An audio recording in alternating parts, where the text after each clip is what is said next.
दिसतात सांगा? Slim fit दिसावं, झिरो फिगर असावं, मिल्की स्किन असावी, नाजूकच हसावं, हॉट सेक्सी बेबी डॉल सारखी ती दिसावी.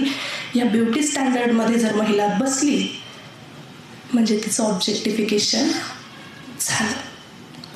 मीडियाने महिलांचं ऑब्जेक्टिफिकेशन केलं, त्यांना वस्तू बनवून टाकलं. एखादी वस्तू जशी आपण मार्केटमध्ये शोधायला जातो आणि पाहिजे तशीच शोधतो, तशी महिला बनवली.